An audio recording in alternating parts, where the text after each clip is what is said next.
मैं जितेंद्र कुमार, अधिवक्ता, civil court Garhwa, Chotanagpur काश्तकारी अधिनियम भूमि संबंधी विधियां एपिसोड 5 में आप सभी का हार्दिक अभिनंदन करता हूं, स्वागत करता हूं।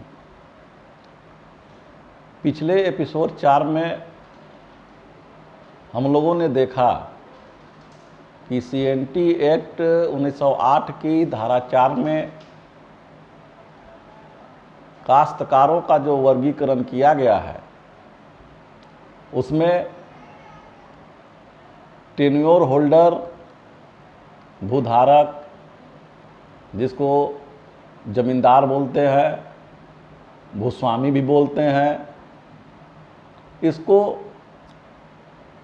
काश्तकार की श्रेणी में रखा गया है। दूसरा रैयत, तीसरा खुदकटीदार रैयत, चौथा मुंडारी खुदकटीदार रैयत। तो ये 4 प्रकार का काश्तकारी अधिनियम में बताया गया है। और आज एपिसोड 5 में हम लोग जो चर्चा करेंगे वो पहला काश्तकार टेन्योर होल्डर के संदर्भ में बातचीत करेंगे। पिछले एपिसोड में ही हम लोगों ने देखा कि धारा 5 में काश्तकारों का वर्गीकरण जो किया गया है उसमें टेन्योर होल्डर के संदर्भ में जो परिभाषाएं दी गई हैं, जो बातें कही गई हैं, उसमें यह स्पष्ट तौर से कहा गया है कि कोई भी व्यक्ति जो प्रोप्राइटर से, स्वत्वधारी से भूमि धारण इस उद्देश्य के साथ करता है कि वह उसका कर वसूल सके, और जो खेती लायक जमीन नहीं है उस पर रैयत को बसा सके, इन उद्देश्यों से जो कोई भी भूमि धारण करता है उसे टेन्योर होल्डर कहा जाता है, उसे जमींदार कहा जाता है, उसे भूस्वामी कह सकते हैं। और ये भूस्वामी का जो अधिकार है, टेन्योर होल्डर का जो अधिकार और कर्तव्य है, वो CNT एक्ट के अंतर्गत परिभाषित कर दिया गया है। जैसे गांव का ग्रामीण मुखिया यानी कि विलेज हेडमैन भी टेन्योर होल्डर के अंतर्गत ही आते हैं।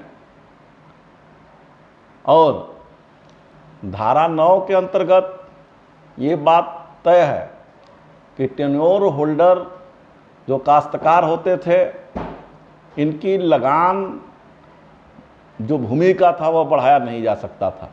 यानी कि जो दर अस्थाई बंदोबस्त कानून 1793 से फिक्स था उसी पर काम किया जाता था। और धारा 9 में भी स्पष्ट रूप से लिखा गया है कि भूधारक या ग्राम मुखिया के लगान की वृद्धि की जा सकती थी कि नहीं। वहाँ स्पष्ट लिखा हुआ है कि जहाँ काश्तकारी जारी रहने के दौरान ग्राम मुखिया या भूधारक लगान बढ़ाए जाने के दायित्व के अधीन हो, वहाँ उपायुक्त के आदेश से ही लगान बढ़ाया जा सकता था।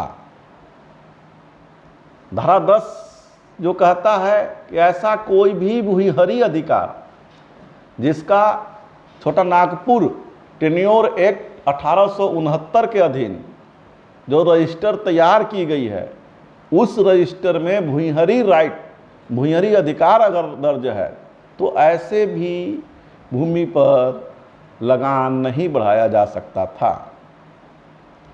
और अब धारा 11 बहुत ही महत्वपूर्ण है। धारा 11 के अंतर्गत टेन्योर होल्डर के द्वारा जो अंतरण किया जाता था, जो ट्रांसफ़र किया जाता था, उसके संदर्भ में प्रावधान है। हम यहाँ यह स्पष्ट कर देना चाहते हैं कि टेन्योर होल्डर के द्वारा जो भी ट्रांसफर किया जाता था, अंतरित किया जाता था, वह टेन्योर होल्डर या भूस्वामी या जमींदार अपना कर वसूलने का अधिकार जो धारा 5 के अनुसार उन्हें प्राप्त है, उन अधिकारों को ही ट्रांसफर करते थे। ये स्पष्ट रूप से हमें यह समझ लेना चाहिए कि टेन्योर होल्डर द्वारा अगर भूमि का अंतरण किया गया है तो ये रयती राइट का अंतरण नहीं हो सकता था। रयती राइट जो रयती अधिकार थे उसका अंतरण नहीं होता था। ये अंतरण जो होता था, यह टेन्योर होल्डर को जो समझिए कि उस भूमि का कर वसूलने का जो अधिकार था, जो खेती लायक जमीन बनाने के लिए रैयत को बसाने का जो अधिकार था, यह उसका ट्रांसफर होता था।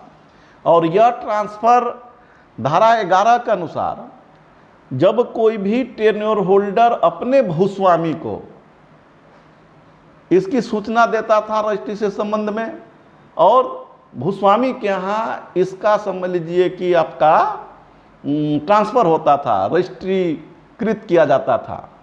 और अगर कोई भूस्वामी किसी टेन्योर होल्डर के ट्रांसफर करने का अधिकार से अगर वंचित करता, तब समझिए कि ऐसे परिस्थिति में जो टेन्योर होल्डर थे, ये आवेदन धारा 12 के अनुसार उपायुक्त के यहाँ देते थे, और उपायुक्त इसके बाद संबंधित भूस्वामी को, टेन्योर होल्डर्स को नोटिस तामीला करने के बाद एक सुनवाई करता, और सुनवाई के बाद आदेश देता ट्रांसफर करने के लिए, और वो आदेश जो भूस्वामी होते थे उन पर भी लागू होता था।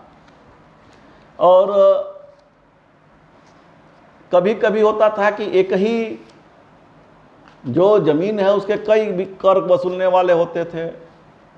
जैसे आप देखते होंगे कि खेवट वगैरह में सम्मिलात मालिकान की बात होती थी, तो ये जो सम्मिलात मालिकान हैं, तो ये सम्मिलात मालिकान जो होते थे, इनके बीच अगर भूमि के लगान के संबंध में अगर कोई मामला फंसता था, तो इसमें जो किसी भूधृति जो टेन्योर होल्डर हैं उसके किसी भी भाग का विभाजन अथवा उसके भाग के बाबत जो देय लगान है उसके वितरण पर भूस्वामी पर भी यह लागू होता था। यदि अंतरण ऐसे विभाजन या वितरण की एक सूचना जो कि विहित विशिष्टियों से युक्त हो, रजिस्ट्रीकृत डाक से भूस्वामी के पास भेज दिए जाते थे। और परंतु यदि भूस्वामी उक्त विभाजन या लगान के वितरण पर आपत्ति करे, तो सूचना की तारीख से एक निश्चित समय सीमा के अंदर उपायुक्त के पास उस विभाजन के लिए आवेदन दिया जाता था, और उपायुक्त के यहाँ जो विभाजन हो जाता वो समझ लीजिए कि मान लिया जाता था। इस तरीके से जो टेन्योर होल्डर, जो एक काश्तकार है, जिसको जमींदार कहते हैं, जिसको भूस्वामी भी कहते हैं, ये इनके जो अधिकार का उसका भी ट्रांसफ़र हो सकता था। धारा 11, धारा 12 में हम लोगों ने देखा, 13 में उनके बीच लगान का विभाजन भी हो सकता था। और अब हम लोग बात करेंगे कि जो टेन्योर होल्डर की, यानी कि जो मध्यवर्ती हुआ करते थे, जमींदार थे, उनका कुछ विशेष जमीन होता था, जो कि अधिनियम की धारा 118 के अंतर्गत दी गई है। 118 के अंतर्गत जो भूमि है उसमें यह कहा गया है कि यह भूस्वामियों की यह विशेषाधिकार युक्त भूमि है। इस संदर्भ में अब विशेषाधिकार युक्त भूमि किसे कहेंगे? जो मध्यवर्तियों की, भूस्वामियों की जो विशेषाधिकार प्राप्त भूमि है, कौन सी जमीन होगी? तो वैसी भूमि को विशेषाधिकार युक्त भूमि कहा जाता था जिसे भूस्वामी स्वयं या अपने स्टॉक से या अपने अनुसेवकों द्वारा या भाड़े के मजदूरों द्वारा जोतता हो। ऐसे जमीन को भूस्वामियों की विशेष जमीन कही जाती थी। जैसे आप पलामू प्रमंडल में जो बकास्त जमीन होता है, आप खतियान में देखेंगे कि लिखा रहता है कि बकास्त लगान पाने वालों का। तो जो बकास्त लगान पाने वाला दर्ज है, इसका मतलब कि वह टेन्योर होल्डर का, भूस्वामी का निजी जोत की जमीन है और उस जमीन पर किसी भी रैयत को ये ऑक्युपेंसी राइट, अधिभोग का अधिकार प्राप्त नहीं हो सकता था। जैसे धनबाद के जिलों को छोड़कर सिंहभूम के जिले में पटमदा, ईचागढ़ तथा चांडिल थानों को छोड़कर छोटानागपुर प्रमंडल में जिरात जमीन के रूप में आप जानते हैं। आप ऐसे जमीन को इनका समझिए कि भूस्वामियों का खास जमीन कहा जाता था। अब ये सवाल होता है, जैसे बहुत गांव में, समाज में जब आप बैठेंगे तो ये बात आता है कि भाई उस ज़मीन को भूस्वामी ने निजी जोत का ज़मीन बना लिया, यह ज़मीन उसका बकास्त हो गया। तो बकास्त ज़मीन बनाने का कहीं कोई कानून छोटानागपुर काश्तकारी अधिनियम में नहीं है।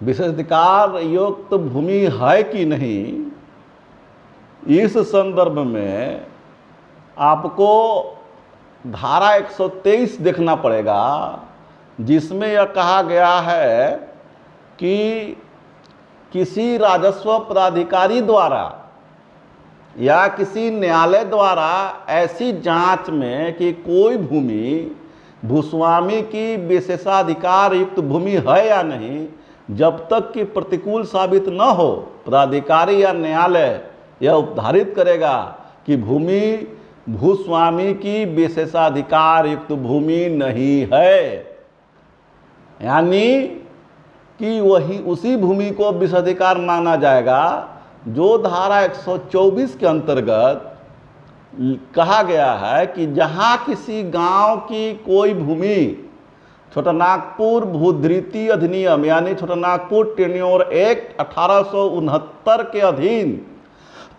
तैयार और पुष्ट किसी रजिस्टर में मझियास या बटखेता या बकास्त के रूप में प्रविष्ट हो या जुड़ा हुआ हो और इस अध्याय के अधीन कार्य करने वाले राजस्व पदाधिकारी उस ग्राम की किसी अन्य भूमि को भूस्वामी की विशेषाधिकार युक्त भूमि के रूप में अभिलिखित नहीं करेगा। यानी कि जो भूस्वामी हैं, टेन्योर होल्डर हैं,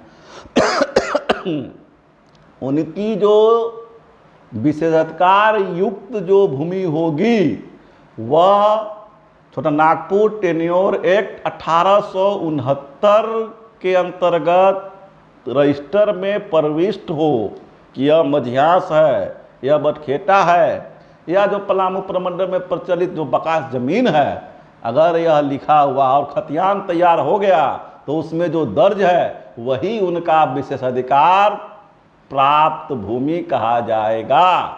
और जब तक यह लिखा हुआ नहीं है तो वह उनका विशेषाधिकार प्राप्त भूमि नहीं माना जाएगा। इस तरीके से जो मध्यवर्ती थे उनको एक और महत्वपूर्ण उनके जिम्मे में काम था, उनकी जिम्मेवारी थी। जैसे हम लोग सुनते हैं कि दफ़ा 72 गांव में बहुत चर्चा लोग आपस में करते हैं। तो दफा 72 यानी कि धारा 72 काश्तकारी अधिनियम 1908 के अंतर्गत जो है यह है सरेंडर ऑफ लैंड बाय रैयत, यानी कि रैयतों द्वारा जमीन का अभ्यर्पण कर देना, जमीन को समझ लीजिए कि सरेंडर कर देना।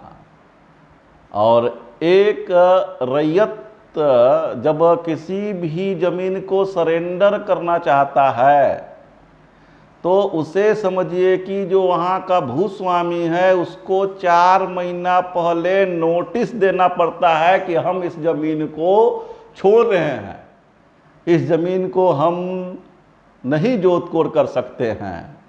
और यह नोटिस देने के बाद समझ लीजिए कि वह जो एग्रीकल्चरल ईयर यानी जो कृषि वर्ष, यानी कि जो मार्च का लास्ट महीना है, जैसे इस इलाके में हम लोग जानते हैं कि 1 अप्रैल से कृषि वर्ष की शुरुआत होती है, तो कृषि वर्ष के खत्म होने पर वह अपने जमीन का सरेंडर कर सकता था।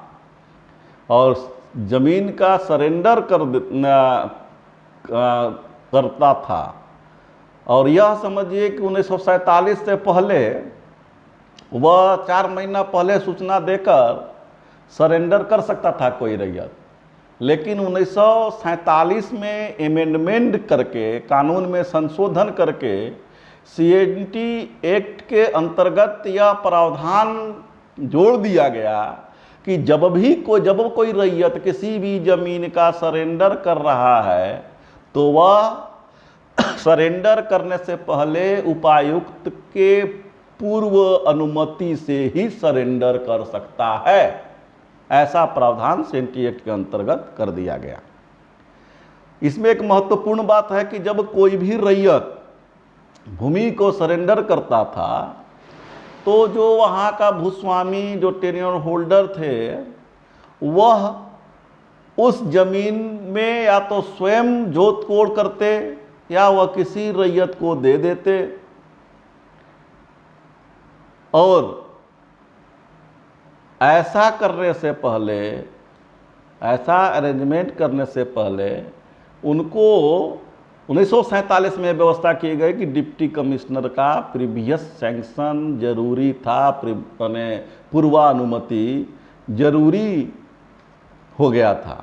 रैयत या तो समझिए कि पूरे होल्डिंग का, यानी कि पूरा उनका जो जितना जमीन होता था वो सारे का सरेंडर कर सकते थे, या समझ लीजिए किसी एक भाग का सरेंडर कर सकते थे। लेकिन सरेंडर के लिए जरूरी था कि वह रजिस्टर्ड होना चाहिए। वह जो है सरेंडर जो होगा वह रजिस्टर्ड होना चाहिए। अगर रजिस्टर्ड सरेंडर नहीं है तो वह सरेंडर सही नहीं माना जाएगा। फिर इसके बाद है दफा 73 यानी अधिनियम, छोटा नागपुर काश्तकारी अधिनियम 1908 का दफा 73। इसके अंतर्गत रैयत जिस जमीन के जोत कोड़ कर रहे हैं वह रैयत उस जमीन का जोत कोड़ छोड़ देते हैं।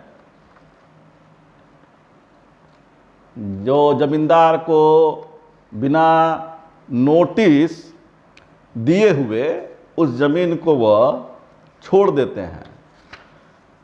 और जब उस जमीन को वे छोड़ देते हैं, जिसको गांव देहात की भाषा में आप फौदी फिरारी भी कहते हैं, दफा 73 को देखने से जैसे कि उसमें यह स्पष्ट रूप से लिखा गया है कि यदि कोई रैयत भूस्वामी को सूचना दिए बिना अपने द्वारा धारित या जोती जाने वाले भूमि का परित्याग स्वेच्छा से कर दे और स्वयं या किसी अन्य व्यक्ति द्वारा भूमि पर खेती करना और जब भी लगान भुगते हो तब उसका भुगतान करना रोक दे, तो भूस्वामी जिस कृषि वर्ष में रैयत इस भूमि का परित्याग करे और जोतना बंद कर दे, उस कृषि वर्ष की समाप्ति के बाद किसी भी समय जोत पर प्रवेश कर सकेगा या उसे किसी दूसरे रैयत को पट्टे पर दे सकेगा या उस पर स्वयं खेती कर सकेगा। और अब ये धारा 73 के उपधारा 2 में यह बात है कि भूस्वामी द्वारा इस धारा के अधीन प्रवेश करने के पूर्व वह उपायुक्त को विहित रीति से सूचना देगा। ऐसा नहीं कि हम उस जमीन रैयत छोड़ दिया, उस जमीन को हम जोतने लगे, ऐसा कहने से काम नहीं चलेगा। उसमें अगर कोई भी भूस्वामी उस जमीन में जोतने के लिए प्रवेश करता है तो उसको उपायुक्त को पूर्व में सूचना देना आवश्यक है। और भूस्वामी जोत में तब तक प्रवेश नहीं करेगा जब तक कि ऐसे आक्षेप का निश्चय उसके पक्ष में नहीं हो जाता है। और इसके बाद भूमि का धारा 73 के अनुसार जब भूस्वामी रोको ना, तो यह काश्तकारों की जो पहली श्रेणी है, टेन्योर होल्डर, भूस्वामी जिसको कहते हैं, इसके संदर्भ में छोटा नागपुर काश्तकारी अधिनियम में इनके अधिकार और कर्तव्य के संदर्भ में यह बातें दर्ज है। और आज का यह 5वां एपिसोड यहीं समाप्त होता है। और आप सभी से आग्रह है कि आप YouTube पर इस वीडियो को सब्सक्राइब करें, लाइक करें, शेयर करें। धन्यवाद।